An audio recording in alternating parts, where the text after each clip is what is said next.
Marcus Webb had been fixing things on Frontier Station for 12 years now. During that time, he'd worked on just about everything you could imagine. Broken engines that wouldn't start, navigation systems that had been shattered in accidents, power cores that had been fried by electrical surges. If something was broken, Marcus could fix it. That was his reputation, and he took pride in it. His repair shop was located in the lower commercial ring of the station, a busy area where traders and workers came and went all day long.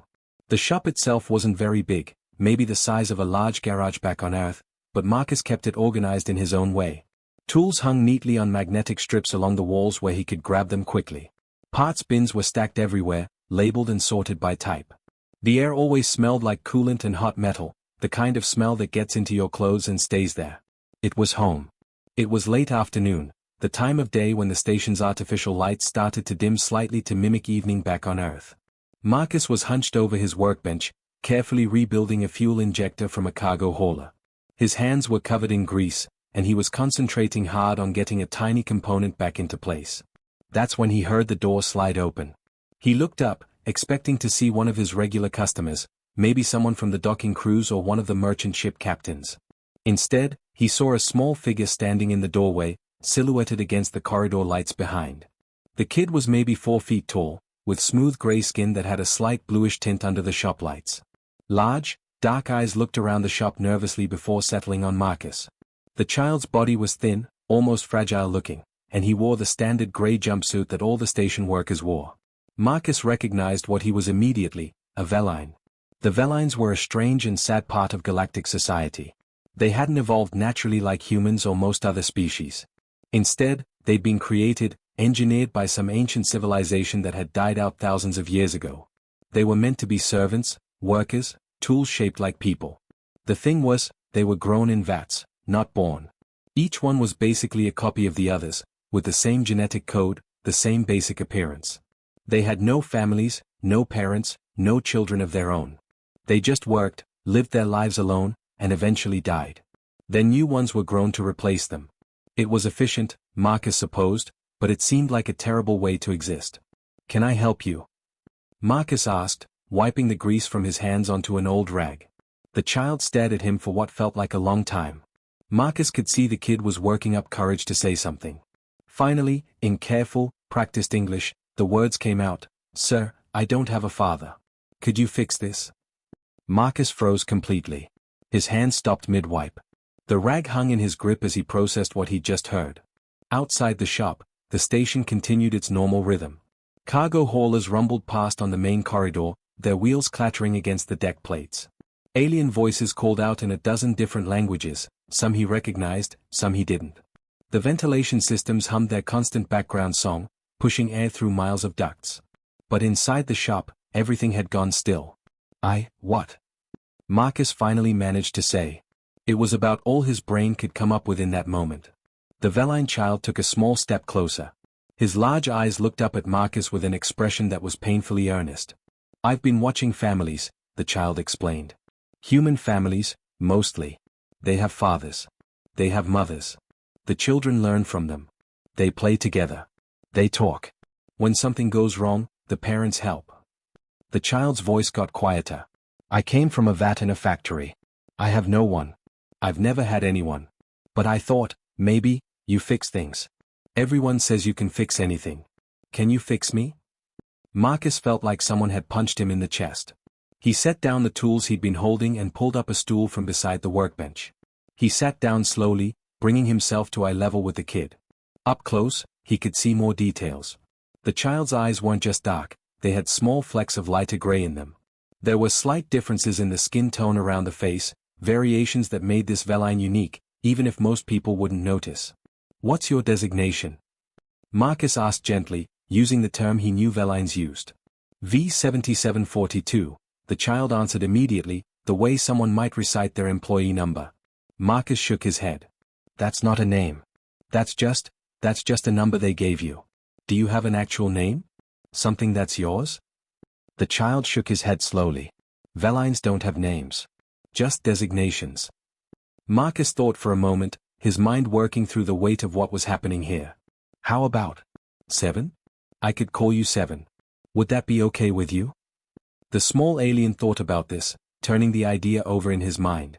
Marcus could almost see the wheels turning. Then, finally, a small nod. 7.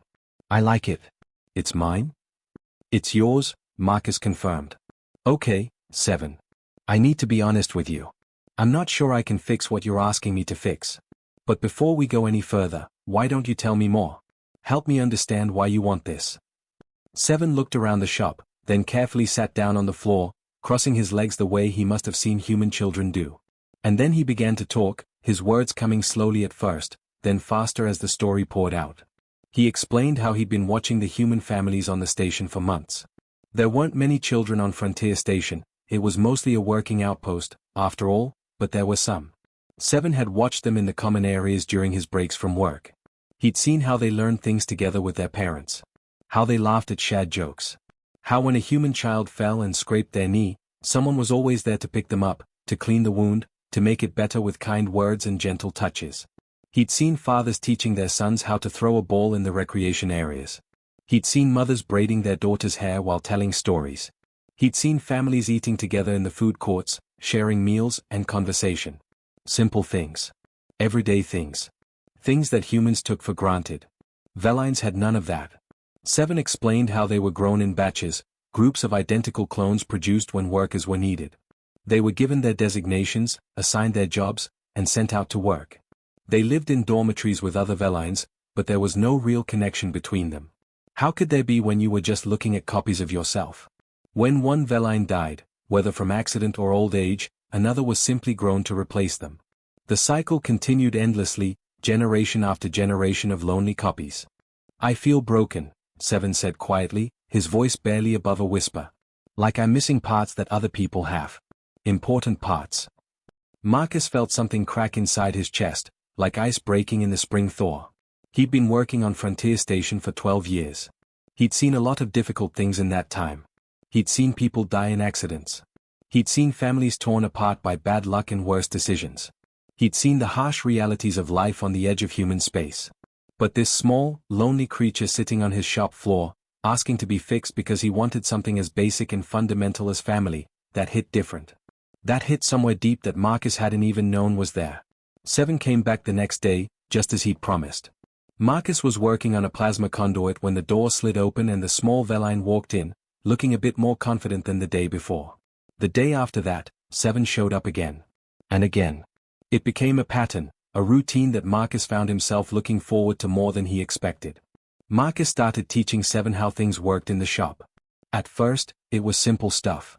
He showed him how to use a sonic wrench, the kind that vibrated at specific frequencies to loosen bolts that had been fused by heat or corrosion. 7's small hands struggled with the tool at first, but he kept trying until he got it right. Marcus taught him how to read the diagnostic screens that displayed the health of various ship systems, showing him what the different colored indicators meant and how to interpret the data streams. He explained how to tell the difference between a failing capacitor, which would show irregular power fluctuations, and a burnt-out relay, which would simply show no connection at all. What struck Marcus most was how fast 7 learned. The kid picked up concepts that took most apprentices weeks to understand in just a few days. He asked smart questions, the kind that showed he was really thinking about what he was learning, not just memorizing steps.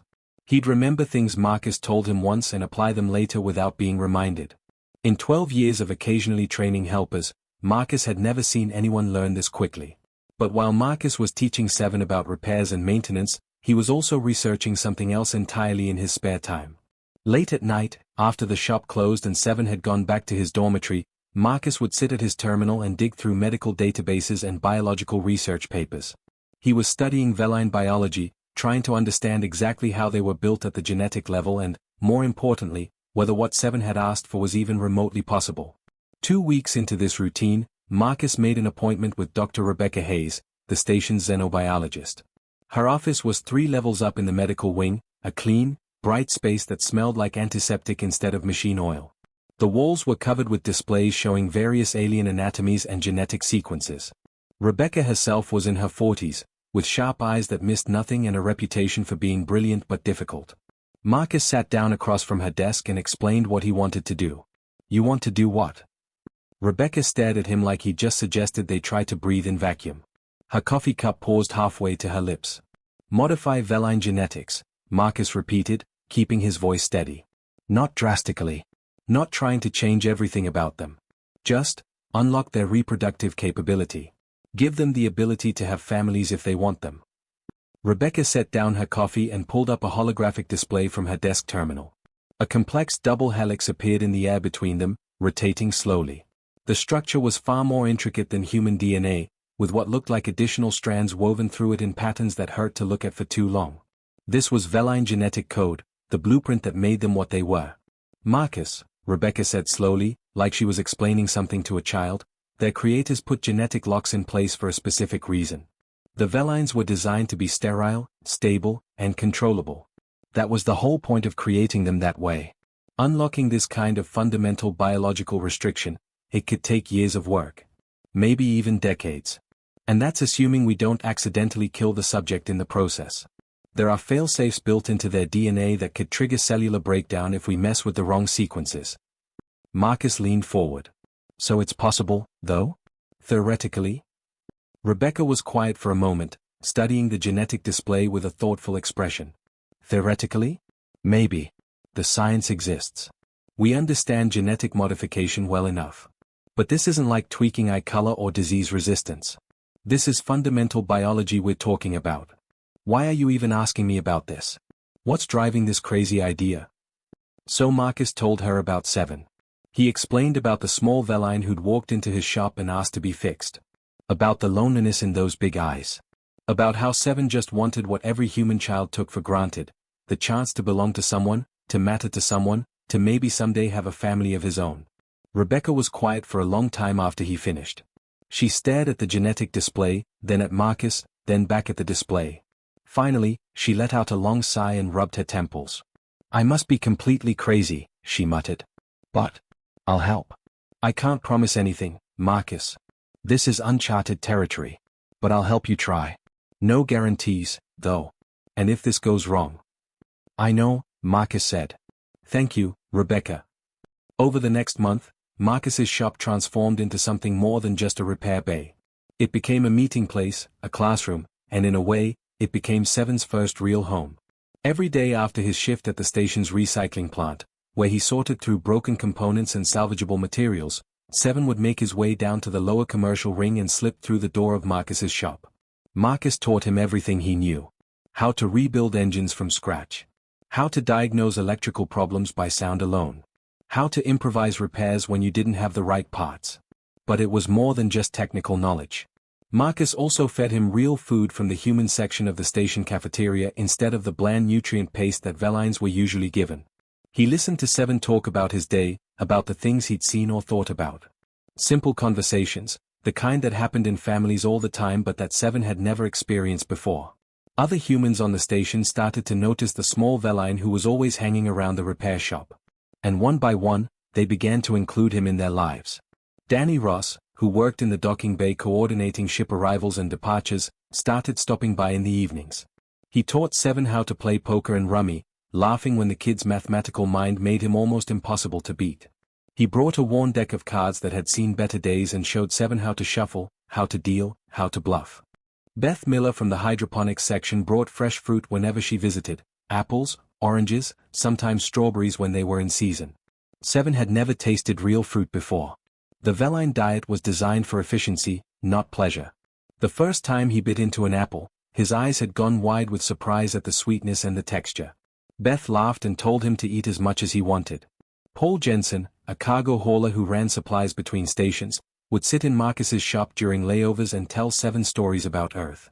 About oceans that stretched to the horizon, full of salt water and teeming with life. About forests where trees grew so tall you couldn't see their tops. About cities with millions of people, mountains covered in snow, deserts that went on for days. Seven listened to every word with wide, fascinated eyes, trying to imagine a world so different from the metal corridors he'd always known. The human community on Frontier Station, without anyone calling a meeting or making any formal announcement, began treating Seven like he was one of them. Like he belonged. It happened naturally, the way communities sometimes do when they recognize someone who needs help. They saw a lonely kid trying to find his place in the universe, and they made room for him. Seven absorbed it all like a sponge. He laughed at Danny's terrible jokes, even the ones that didn't quite make sense. He asked Beth 1,000 questions about how plants grew and why they needed different amounts of water and light. He listened to Paul's stories with complete attention, asking for more details, wanting to understand everything about the home world of these strange, kind creatures who had welcomed him. One evening, Marcus was closing up the shop for the night. He was putting tools back in their places, wiping down surfaces, doing the small tasks that ended each workday. Seven was helping him, having learned the routine. The station's lights had dimmed to their evening cycle, and the corridors outside were quieter than usual. 3 Veline officials arrived on Frontier Station on a Tuesday morning. Marcus was under a cargo transport, replacing a damaged thrust assembly, when he heard his shop door open. He slid out from beneath the vehicle on his mechanic's creeper and saw them standing there in the entrance. They were taller than Seven, fully grown Velines dressed in gray uniforms that looked more formal than the standard worker jumpsuits. Their faces were eerily similar to Seven's but older, more stern. All Velines looked alike to most people, but Marcus had spent enough time with Seven to notice the small differences. These 3 had harder expressions, colder eyes. They stood in formation, perfectly aligned, like soldiers on parade. Behind them were 2 station security officers in their blue uniforms, looking uncomfortable about the whole situation. The lead official stepped forward. His movements were precise, mechanical almost. Marcus Webb. His voice was flat, emotionless. Marcus stood up slowly, wiping his hands on his coveralls. That's me. We are representatives of the Veline Coordination Council.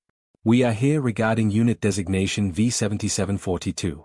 We understand you have been conducting unauthorized genetic research on Veline biology.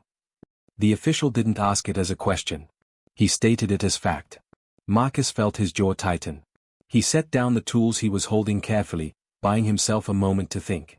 Seven's been helping me in the shop, yeah. And yes, I've been doing some research. Last I checked, looking things up in a database wasn't a crime. V7742 has a designation, not a name, the official corrected him sharply. And modification of Veline genetics is considered biological terrorism under Galactic Compact Law, Section 47, Paragraph 12. I haven't modified anything yet, Marcus shot back. I've been researching. There's a difference. And anyway, who says I'm planning to do anything illegal? The official stepped closer, his dark eyes fixed on Marcus with an intensity that was almost threatening. We know exactly what you intend to do. You wish to unlock reproductive capability in Veline genetics. This would destabilize our entire society. The Velines have order, purpose, and stability.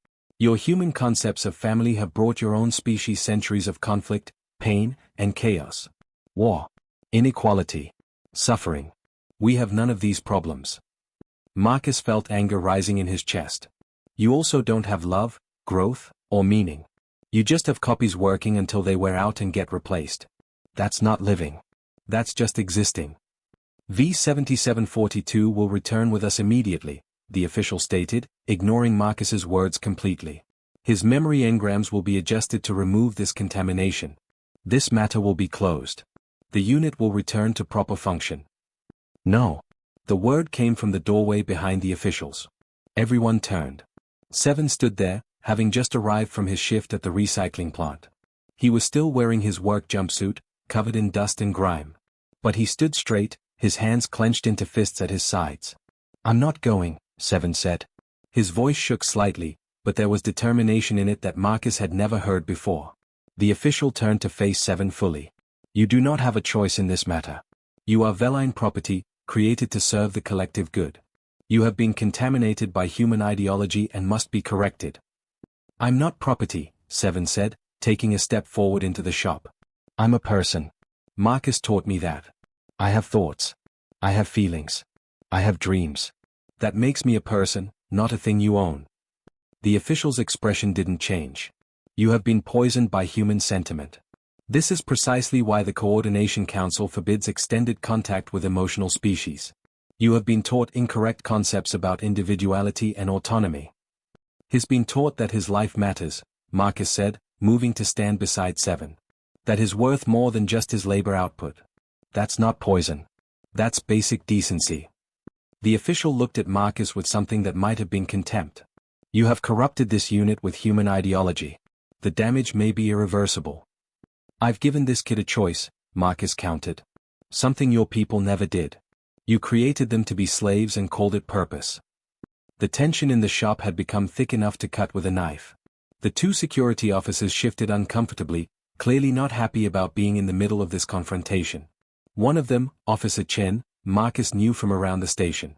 Good guy, usually. But right now he was just doing his job. The Veline officials moved forward, reaching for 7. Marcus stepped between them without thinking, his body acting on instinct. Don't touch him. Step aside, the official commanded. This is Veline business. Human interference will be noted and reported. He's in my shop, Marcus said firmly. That makes it my business. Officer Chen stepped forward, raising his hands in a calming gesture. Okay, everyone just take it easy. Let's not let this get out of hand. Marcus, step back. These officials have legal authority to retrieve their property according to station regulations. His not property. Marcus's voice rose despite his efforts to stay calm. 7 grabbed Marcus's arm. It's okay, he said quietly. I'll go with them. I don't want you to get in trouble because of me.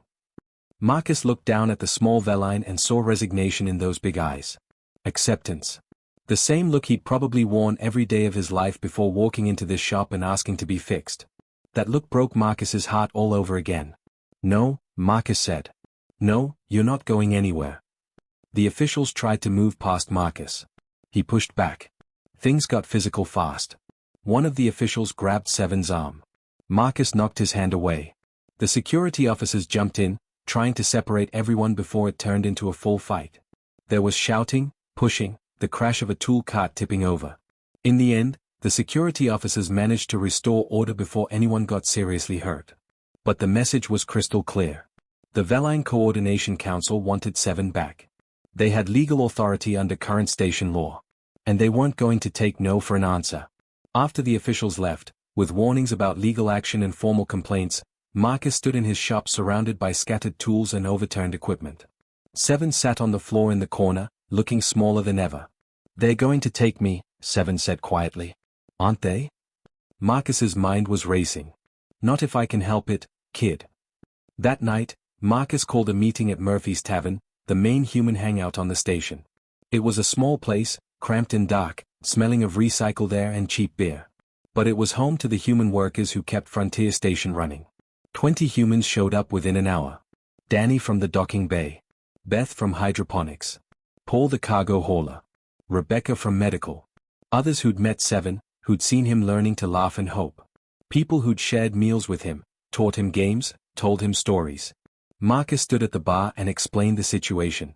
The council was coming for 7. They had legal authority. Station regulations were on their side. Unless someone did something, 7 would be taken away, his memory wiped, returned to the collective as just another copy without dreams or desires. So what can we do? Danny asked. Fight the whole Veline government?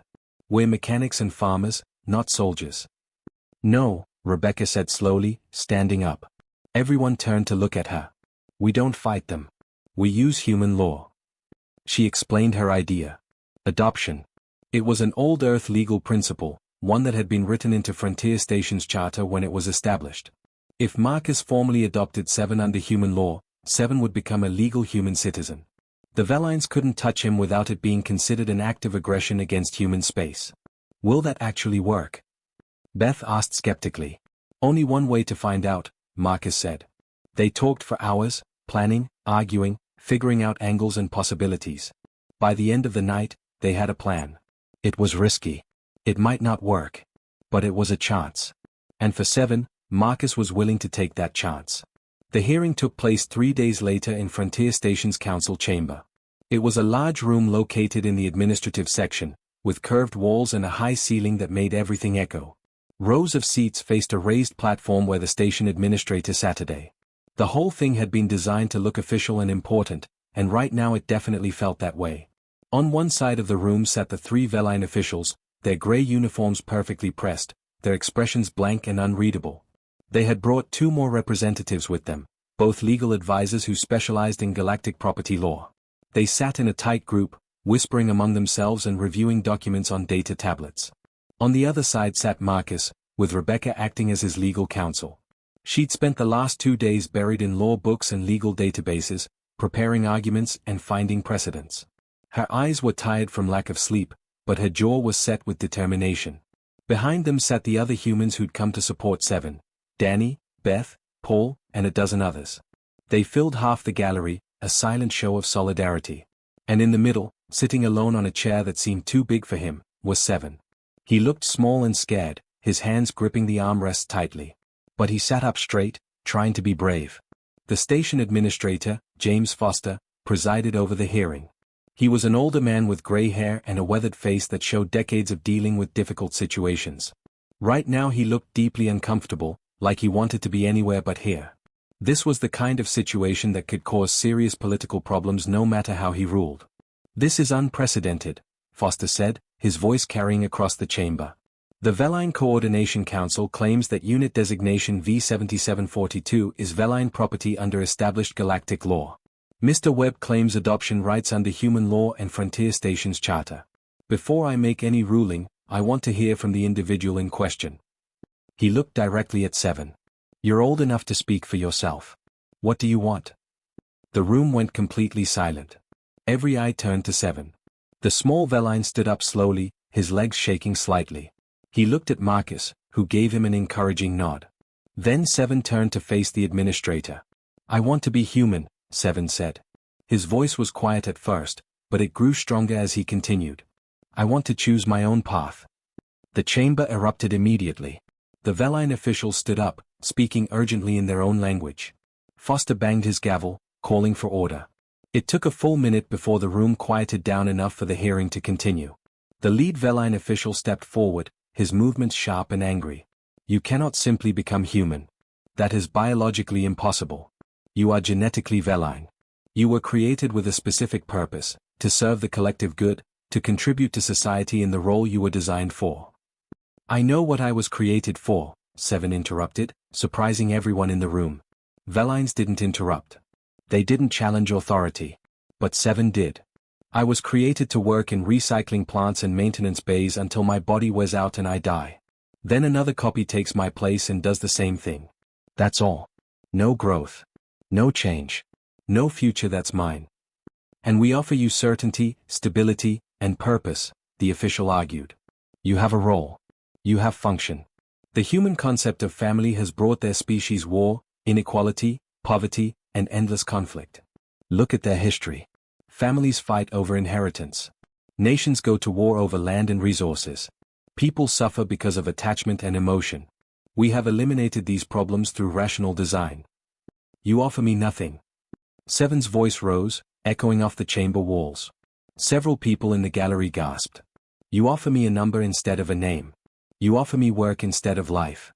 You offer me existence instead of meaning. Marcus offers me something different. He offers me a chance to matter. To be someone instead of something. Even if it's hard. Even if it's messy. Even if I make mistakes. I choose that. I choose him." The chamber went silent again, but this time it was different. This wasn't shocked silence. This was the silence of people hearing something that moved them, that touched something deep inside. The Veline official's face remained expressionless, but his voice took on a harder edge. "Sentiment is not logic. Emotion is not reason. You have been corrupted by exposure to human psychology. This is exactly why we limit contact between Velines and emotional species." Foster raised his hand, stopping the official. He turned to Marcus. "Mr. Webb, you understand what you're taking on here? The responsibility? A child needs more than just a place to sleep and food to eat. There's education, healthcare, emotional support. Can you provide all of that?" Marcus stood up. "I can. And I will. Seven's been with me for months now. I've taught him skills. I've fed him. I've listened to him. And I've seen him grow into someone who thinks for himself, who asks questions, who dreams about the future. That's what kids are supposed to do.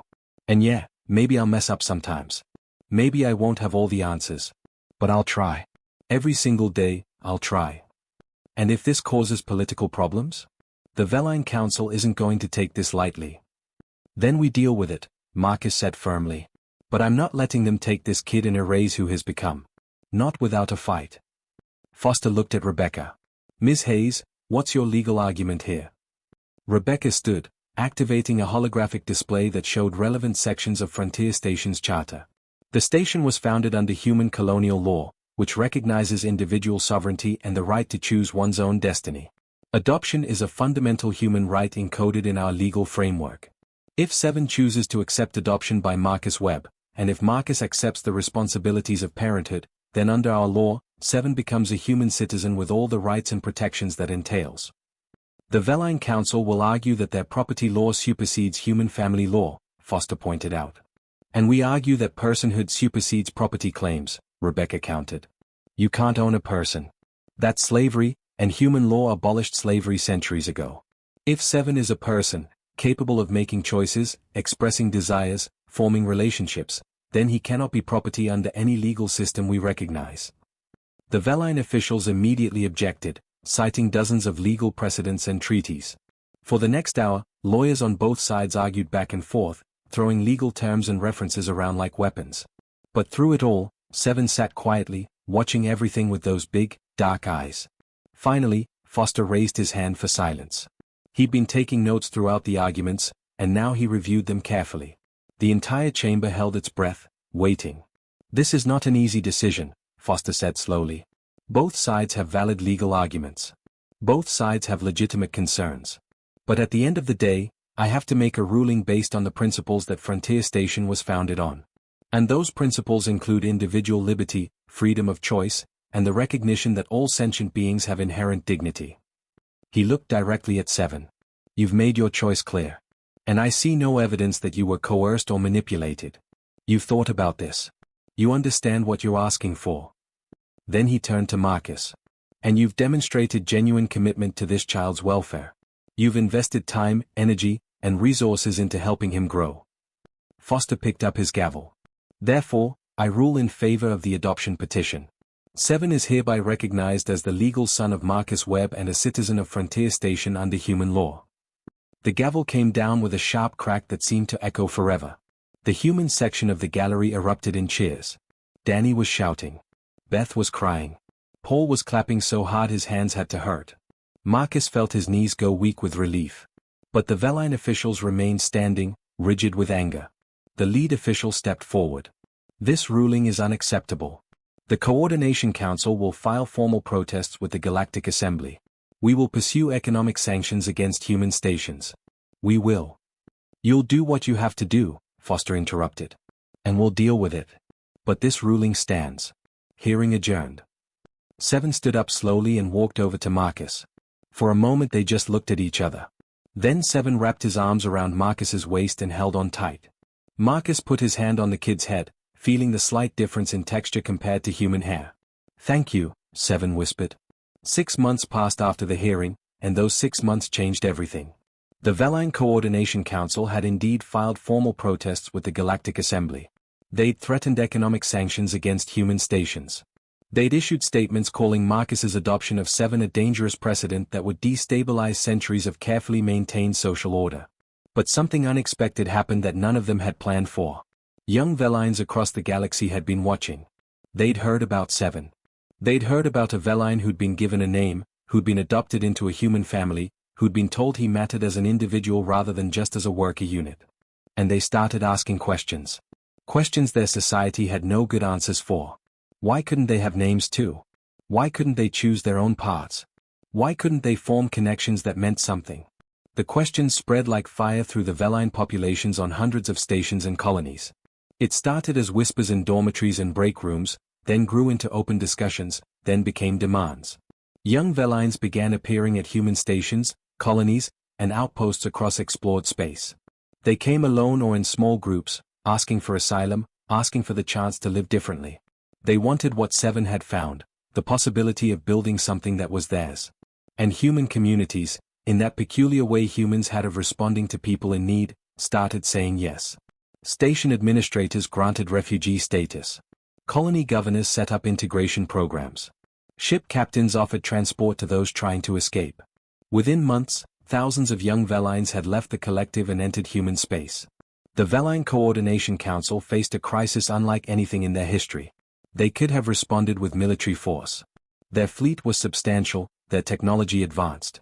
They could have attacked human stations and tried to retrieve their property by force. But they'd be fighting an idea, a concept that had taken root in the minds of their own people. And ideas were much harder to kill than physical enemies. After 3 months of escalating tension, negotiators from both sides met on neutral ground. The talks lasted for weeks, with both sides making arguments and concessions. The result was something called the Choice Accord, a compromise that neither side loved but both could accept. Velines who wished to remain in the collective could do so. Their way of life would be protected and respected. But those who wanted something different, who wanted families and names and individual futures, could emigrate to human space. They'd be given documentation, legal status, and support in building new lives. It wasn't perfect, but it was a start. It was possibility where none had existed before. Back on Frontier Station, Marcus's repair shop had grown considerably. He'd moved to a larger space in the commercial ring, one with room for actual work bays and an office area. The walls were still covered with tools and parts bins, but now there were also photographs, pictures of Seven learning to use his first sonic wrench, of the celebration after the adoption hearing, of the growing community that had formed around them. Seven himself had changed dramatically.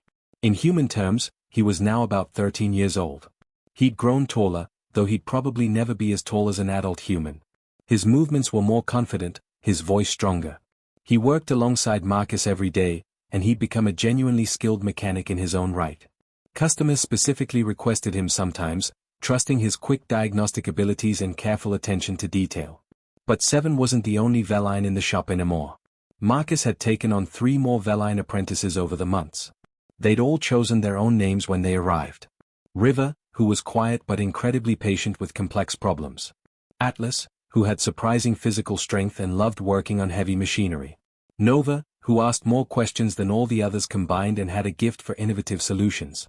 The shop had become a kind of informal community center. Young Velines who were struggling with the transition to human society would stop by, knowing they'd find people who understood. Marcus and the other humans in the area had become unofficial mentors, teaching not just job skills but how to navigate a society built on choice rather than assignment. Rebecca had successfully completed the genetic modifications on Seven.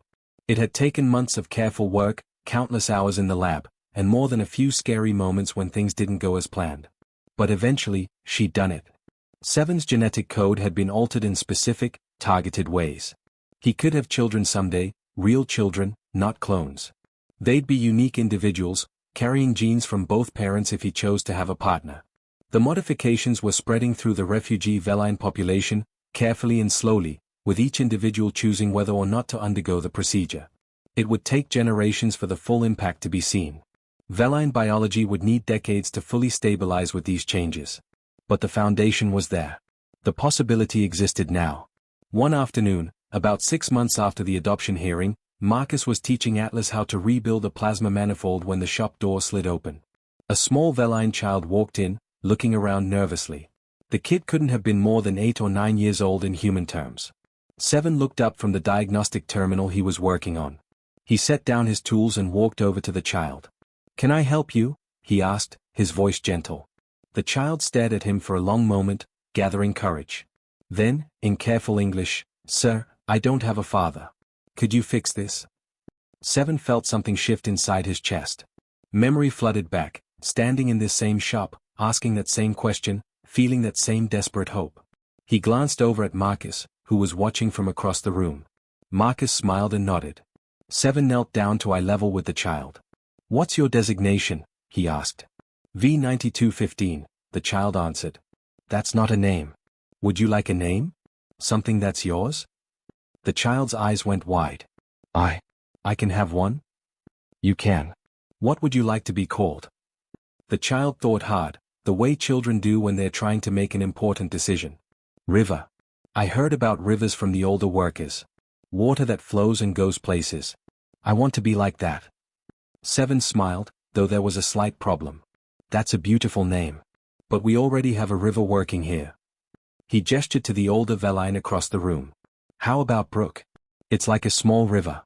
Water that flows and makes its own path." The child tested the word, feeling how it sounded. "Brook. I like it. It's mine?" "It's yours," Seven confirmed. "Okay, Brook. I should tell you something important. I can't fix what you're asking about easily. It's complicated. It's going to be messy. It might take years. And it's going to change your whole life in ways you can't predict right now." Marcus walked over and put his hand on Seven's shoulder. But, he added, his voice warm, it's also the best thing we've ever done. And you're worth it, Brooke. You're worth the effort and the complications and all of it. Brooke looked between them, hope beginning to show in those big dark eyes. You'll help me? Really? We will, Seven said. But first, let me teach you something important. A good mechanic needs to know the basics. Have you ever used a sonic wrench? Brooke shook his head, but there was excitement in the gesture now instead of just fear. Seven picked up a basic sonic wrench from the tool rack and handed it to the child. Okay, let me show you how it works. See this setting here? That controls the frequency. Marcus stepped back and watched Seven begin the lesson, explaining things with patience and clarity, the same way Marcus had taught him. River, Atlas, and Nova had gathered around to watch, offering encouragement and tips. It was the beginning of another journey, another life being changed. Across the galaxy, similar scenes were playing out. Young Velines finding human mentors, learning new ways of thinking, discovering that they could be more than what they'd been created to be. The Veline society was changing, slowly but inevitably. Some stayed with the collective, choosing the stability and certainty they'd always known. Others struck out into human space, embracing the chaos and possibility that came with freedom. Marcus thought about how it had all started, one small Veline walking into his shop and asking an impossible question. Asking to be fixed in a way that had nothing to do with biology or machinery. Asking for connection, for family, for meaning. Humans hadn't conquered the galaxy with superior weapons or advanced technology. They'd done something much more powerful. They'd insisted that every sentient being deserved dignity, choice, and the chance to matter. They'd refused to accept that anyone was just property or just a tool. They'd extended hands to those who'd been told they weren't worthy of having hands extended to them. And in doing so, they'd changed the galaxy in ways that no war or treaty ever could. Seven finished explaining the basic operation of the sonic wrench to Brooke. The child held the tool carefully, like it was precious. Can I try it? Brooke asked. Go ahead, Seven encouraged. See that panel over there? Try loosening those bolts. Don't worry if you make mistakes. That's how you learn. Brooke approached the panel nervously but with determination. The first attempt was clumsy, but the second was better. By the third bolt, the child was getting the hang of it. Marcus smiled.